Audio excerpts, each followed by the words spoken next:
Best varicose veins చికిత్సనే పొందండి. నొప్పి లేని చికిత్స కోసం సంప్రదించండి ఎబిస్ హాస్పిటల్. నమస్కారం.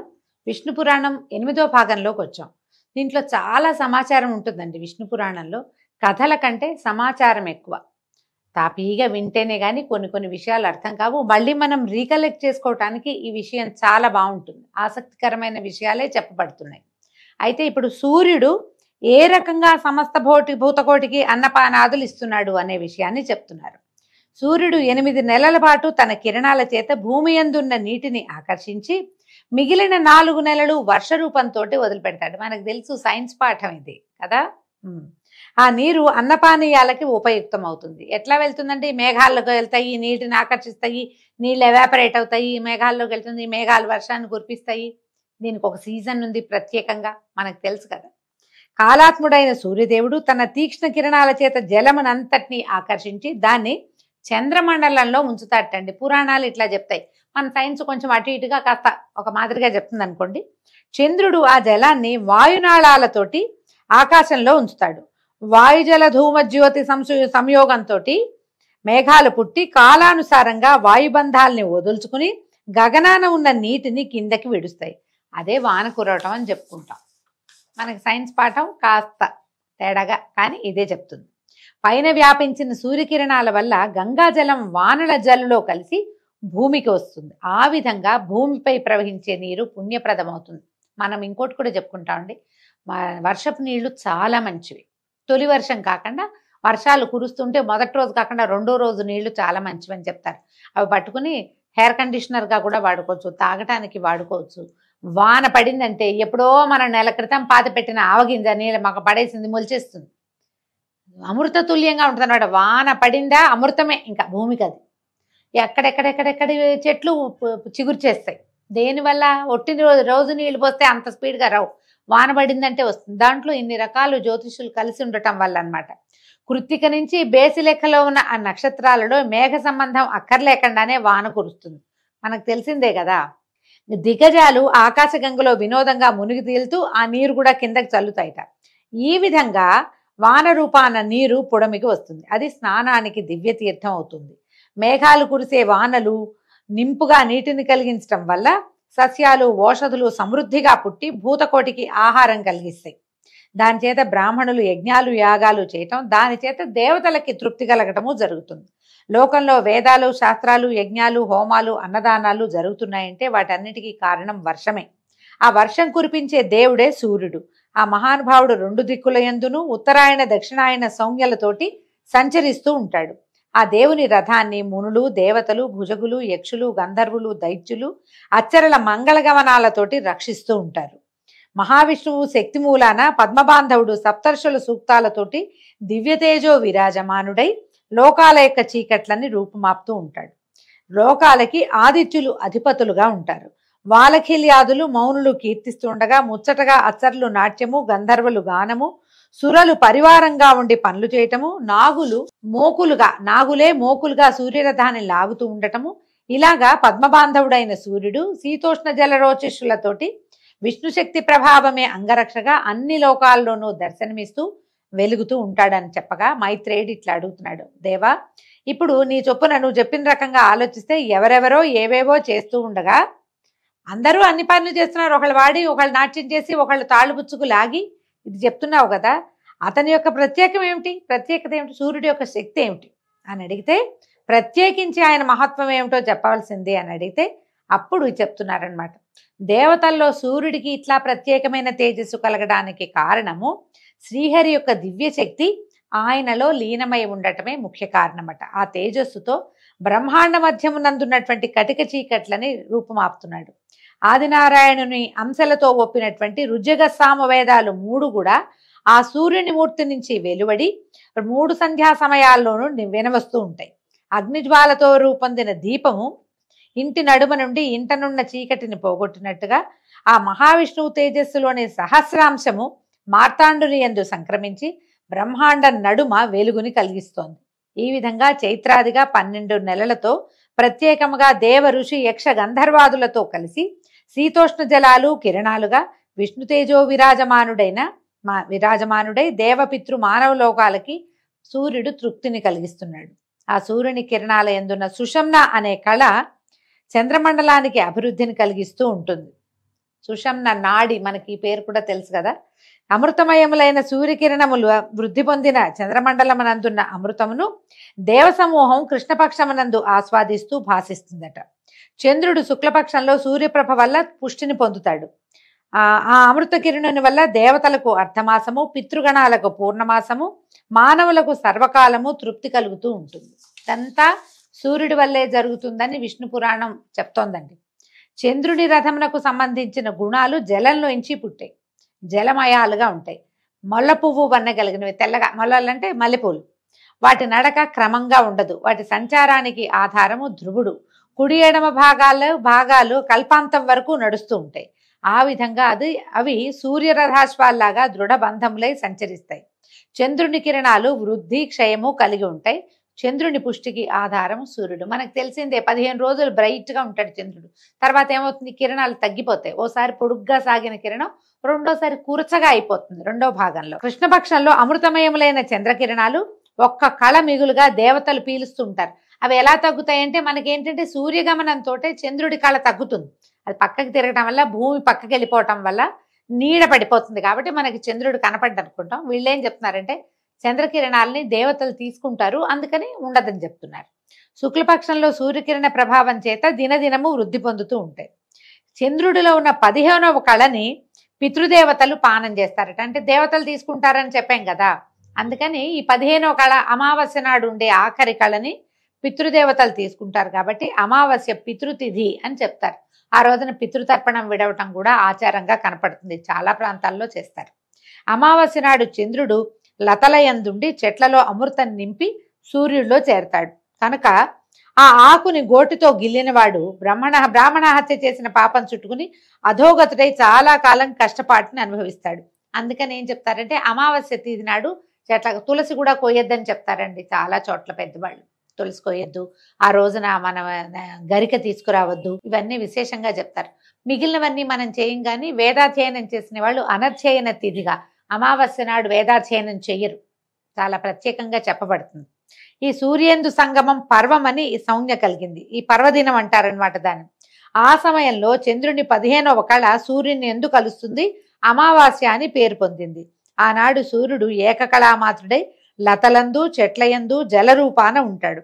ఆ విధంగా లతలు, చెట్లు, ఓషధులు, పశువులు, మనుష్యులు, జలసంతతి చంద్రుని వలన సంజీవనం కలిగిన వాళ్ళు అవుతారు. ఈ సంజీవనం ఉంది, వాటి మధ్యలోకి అమృతం వెళ్ళింది, కానీ అవాళ మనం ముట్టుకోకూడదన్న విషయం ఉంది కదా, ముట్టుకోవద్దు అని చెప్తారు. అక్కడి నుంచి చూడండి, గాలి నుంచి అగ్ని నుంచి పుట్టిన రథమునందు వాయువేగం కలిగిన 8 గుర్రాలు లాగుతుండగా చంద్రుని యొక్క కుమారుడైనటువంటి బుధుడు ఉంటాడట. బుధుడు యొక్క గుర్రాల వన్నె గోరోజనం ఛాయ. గోరోజనం అంటే నాకు తెలిసి పసుపు నెయ్యి కలిసింది అని చెప్తారండి, కానీ మీ గోరోజనం అంటే ఒక ప్రత్యేకమైన రంగు అనుకోండి అది. శుక్రుడు అంబుల పొది, అపురూపమైన జెండా, చక్కని గుర్రాలు కలిగిన రథంలో ఉంటారు. నవగ్రహాలు ఎలా ఉంటాయో చెప్తున్నారు. అంగారకుడు కెంపు వన్న కలిగిన గుర్రాలు కలిగి ఉంటాడు, ఎర్రగా ఉంటాడు అంగారకుడు. అగ్నియందు పుట్టిన 8 అంచుల బంగారు రథాన్ని ఆధిరోహించి కనిపిస్తాడట. గురువు తెల్లని 8 గుర్రాలు పూంచిన బంగారు రథంలో ఉండి ఒక్కొక్క రాశి యందు ఒక్కొక్క సంవత్సరం సంచరిస్తాడు. సూర్యుడేమో ప్రతి నెల రాసులు మారతాడు. ఈ గురువు ఏడాదికి ఒకసారి మారతాడనమాట. గురు సంక్రమణం కూడా జరుగుతుంది.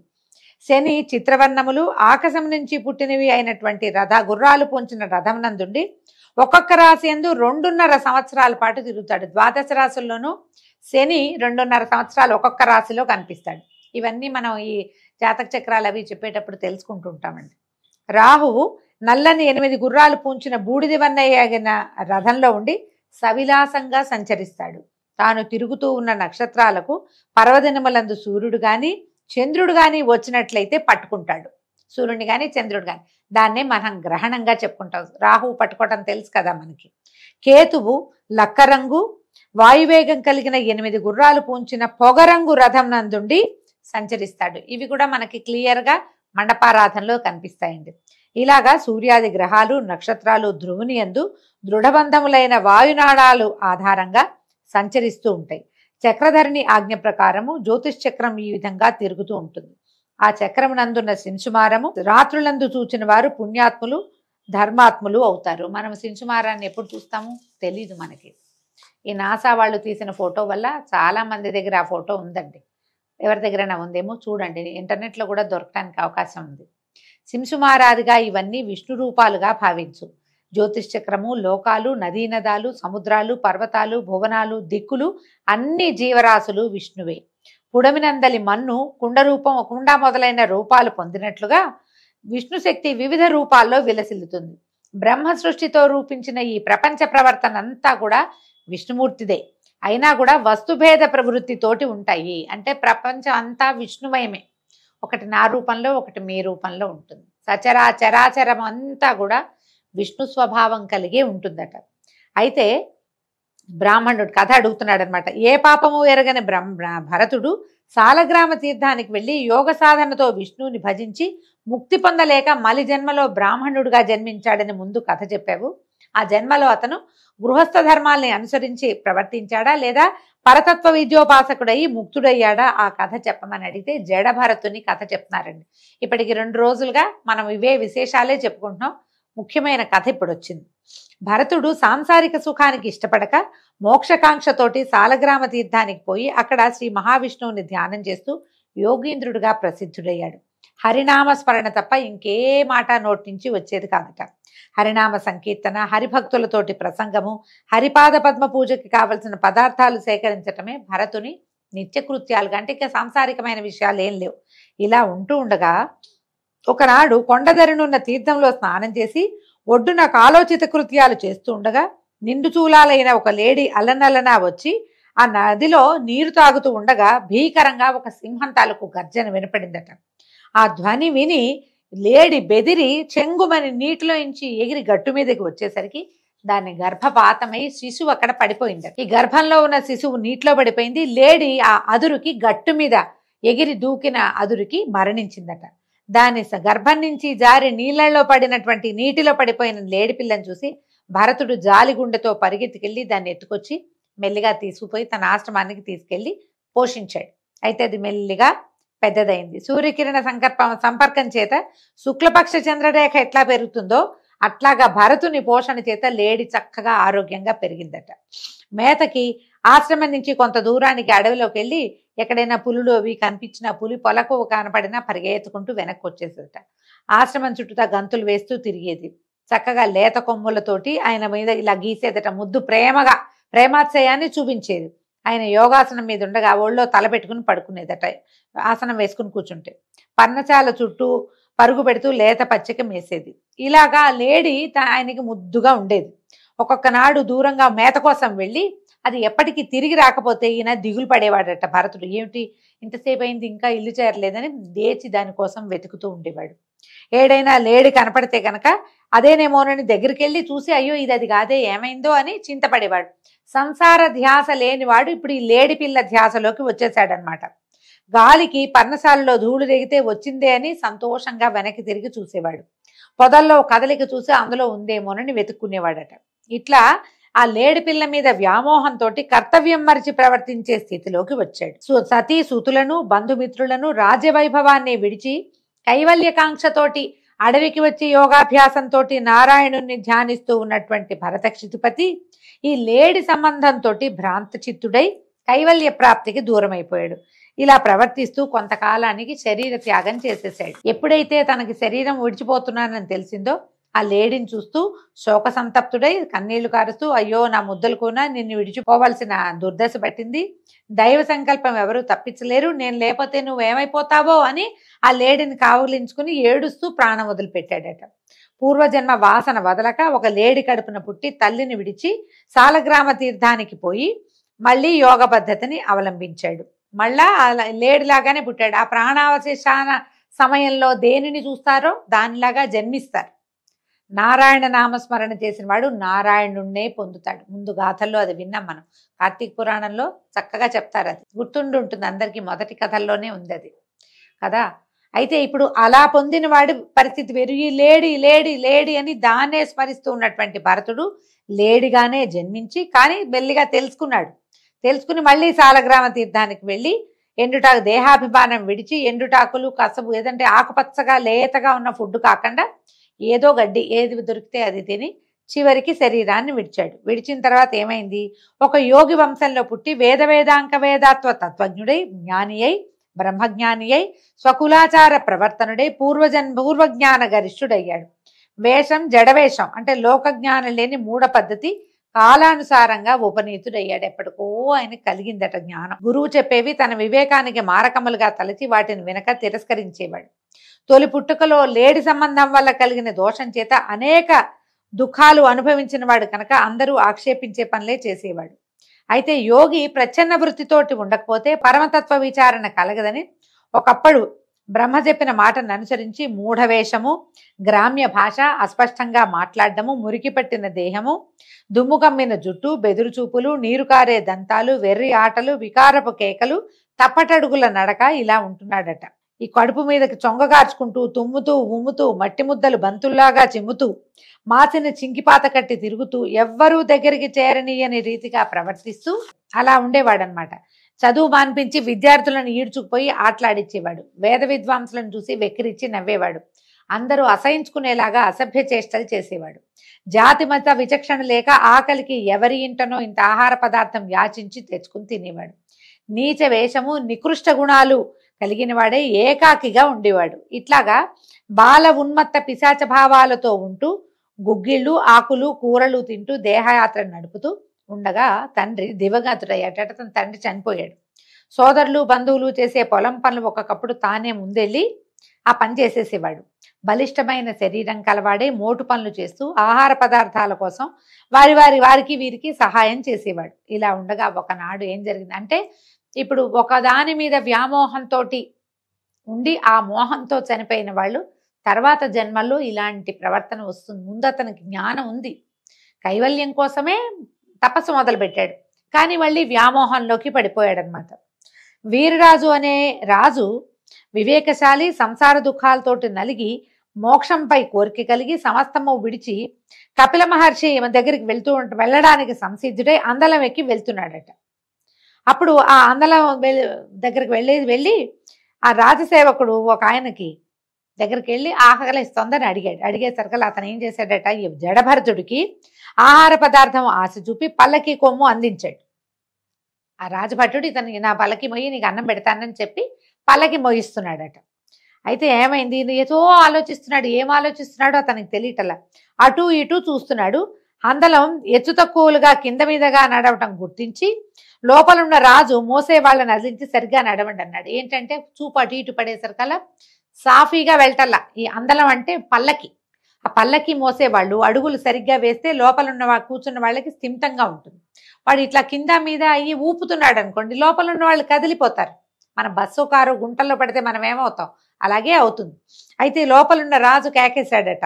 అప్పుడు కేకేసరికల్లా వాళ్ళు ఏం చెప్పారంటే, బాబు మా తప్పు కాదు ప్రభు, ఈ మనిషి ఎవడో ఓ పక్కన దూరి మోస్తూ సరిగ్గా నడవకుండా ఉన్నాడు అనేసరికల్లా ఈ రాజు ఆ జడ బ్రాహ్మణుడిని చూసి ఇలా అన్నాడట, ఏమయ్యా ఇంత బలిసున్నావు, అందలం మోసేవాడివి ఎగుడు దిగుడు లేకుండా నడవద్దా, నడిచి అలసిపోయావా అని అడిగేసరికల్లా జడుడు ఇలా చెప్పేట.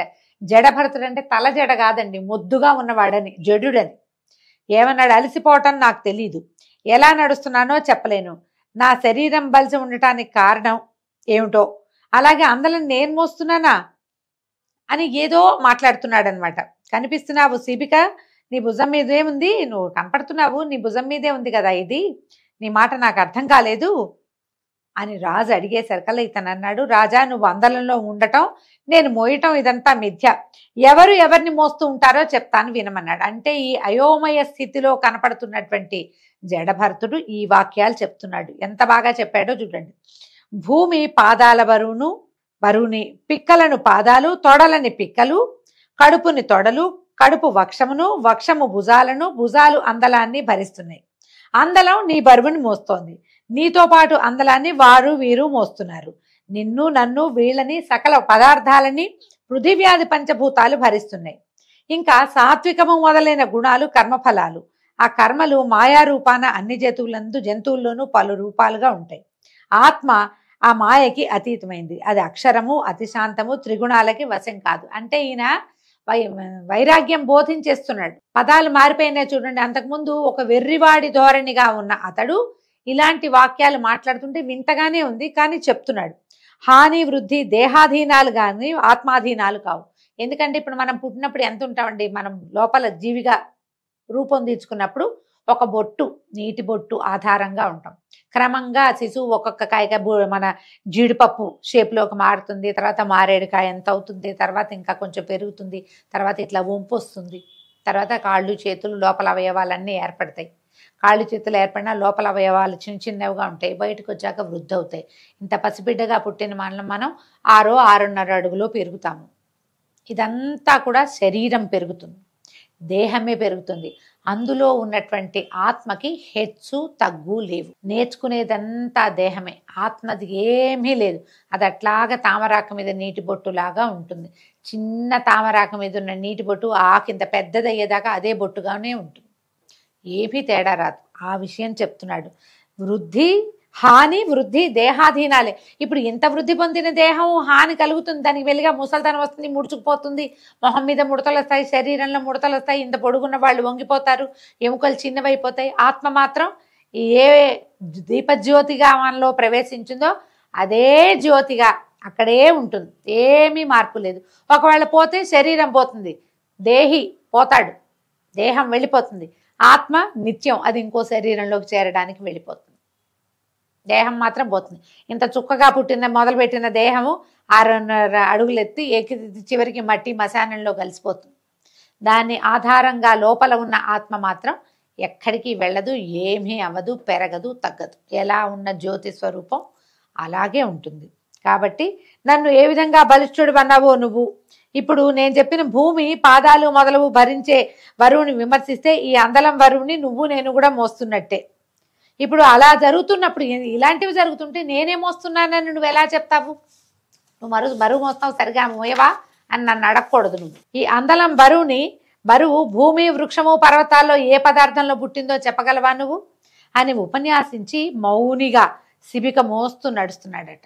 కామ్గా అయిపోయాడు, నిశ్శబ్దంగా ఉన్నాడు. రాజు ఇదంతా ఎక్కువ తర్కించుకున్నాడు. నేనేం విన్నాను, నాకేమర్థమవుతోంది, అసలు ఈ చెప్పిన వాడెవడు, దీనికి అర్థం ఏమిటి అని కొంచెం లోపల ఆలోచించుకునేసరికల్లా ఒక బ్రహ్మాండమైన విషయము జడుడుగా మొద్దుగా మాసిపోయి మకిలి పట్టిపోయిన మురికి వస్త్రాలలో ఉన్నటువంటి మహానుభావుడిలాగా కనపడ్డాడు ఆ ఉన్నవాడు. కనపడేసరికల్లా శిబిక ఆపు అని ఏం చేశాడట, గబగబా దిగి ఆ జడుడి పాదాలకు మొక్కి, మహాత్మా శిబిక విడు, దీన్ని వదిలిపెట్టేసి, తెలియక జరిగింది తప్పు, నేను పొరపాటు చేశాను, క్షమించు, నువ్వు ఎవరివి, ఎక్కడ వాడివి, ఇలా మూఢ పద్ధతిగా ఇలా మురికివాడిగా ఎందుకు తిరుగుతున్నావు అని అడిగేసరికల్లా ఇప్పుడు చెప్పాడట జడబ్రాహ్మణుడు, రాజా సోహం అనే వాక్యానికి అర్థం చెప్పడం అంత తేలిక కాదు. జీవులలో దేశకాలాల పరిస్థితుల్ని అనుసరించి చేసే కర్మలు, వాటిని అనుసరించి చేసే దాన ధర్మాలు, వాటికి తగిన సుఖ దుఃఖాలు అనుభవిస్తూ ఉంటారు. మనం చేసే కర్మల వల్లే మన సుఖంగానే దుఃఖంగానే ఉంటుంది, దాన ధర్మాల వల్లే అవి ఆధారపడి ఉంటాయి అనేసరికల్లా అప్పుడు రాజు అడిగాడు, నువ్వు బాగుంది, ఈ సోహం అనే దానికి అర్థం ఊహించి చెప్పటం కాదు, సాధ్యం కాదన్నావు, నువ్వు నిదానంగా చెప్పు, నేను నిదానంగా వింటానన్నాడు. నాకు అర్థం చెప్పు అనేసరికల్లా ఇప్పుడు ఈయన చెప్తున్నాడు జడభర్తుడు, సోహం అనేది ఆత్మకే చెప్పాలి, దేహాదులకు పరమాత్మకి సమన్వయించడం సరికాదు. నాలుక, దవడలు, పెదిమలు అనే వాటి యొక్క వర్తన నుంచే శబ్దం వెలువడుతుంది కనుక అహం అనేది విషయభూతం కాదు. కాబట్టి ఇవేవి సోహం అని నోట్లోంచి వచ్చింది కాబట్టి సోహం నోరే అని అనుకోవడానికి వీల్లేదు. కాలు, చేతులు, కడుపు, తల మొదలైన శరీరము ఆత్మ అని నిరూపించకూడదు. ఎందుకంటే ఇవన్నీ ఇక్కడే ఉంటాయి, ఇవి ఇక్కడ పుట్టాయి, ఇవి ఇక్కడే ఉంటాయి. ఆత్మ ఇక్కడ పుట్టింది కాదు. నీకు నాకు మిగిలిన లోకాలకి పరముడై ముల్లోకాలలో ఏకాకారుడై ఉన్నటువంటి సుచరిత్రుడు సోహం అనే మాటకి చెప్పదగినవాడు భగవంతుడు అన్నమాట. అఖండ పరిపూర్ణ మహత్వంతో లోకములందు ఏకమై కలిసి ఉన్న పరమాత్ముణ్ణి కాక దేహమునందు సోహం అనే మాటను సరిపెట్టడం వివేకశీలుని లక్షణం కాదు. ఈ సోహం అంటే నేను దేహిని అని చెప్పడానికి వీల్లేదు. ఇదంతా ఉన్నవాడు, ఈ ప్రతిదాని ప్రవర్తనకి కారణమైన వాడు వేరే వాడై ఉన్నాడో భగవంతుడు, అతని యందే ఈ సోహం అనే దాన్ని మనం చెప్పగలుగుతాం. నేనెవరు అని అడిగితే నేను ఫలానా పేరు చెప్తే అవదు. ఈ పేరు శాశ్వతం కాదు, ఈ శరీరం శాశ్వతం కాదు. శాశ్వతమైనది నిత్యమైనది ఏది అంటే ఈ భగవంతుడే అని చెప్తున్నాడు. ఇదిగో ఇంతకుముందు మనం చెప్పుకున్నటువంటి శింశుమార చక్రము అందులో ఆయన మకరపుచ్చంలో ధ్రువుడు ఉంటాడు. ఈ సూర్యచంద్ర గ్రహాలని తిరుపుతూ ఉంటాడు. మనం ముందు చెప్పుకున్నదంతా ఈ జడభరతుడు రాజుకి వివరంగా చెప్పాడు. చెప్పేసరికల్లా ఆశ్చర్యపోయాడు అనమాట రాజు. ఇంకా ఏ ఏ వివరాలని ఈ జడభరతుడు రాజుకి చెప్పాడు, ఎట్లా భగవంతుని సృష్టి ఏ రకంగా ఉన్నదో మనం వివరంగా రేపు ఉదయం విందామండి. అంతవరకు సెలవు. నమస్కారం.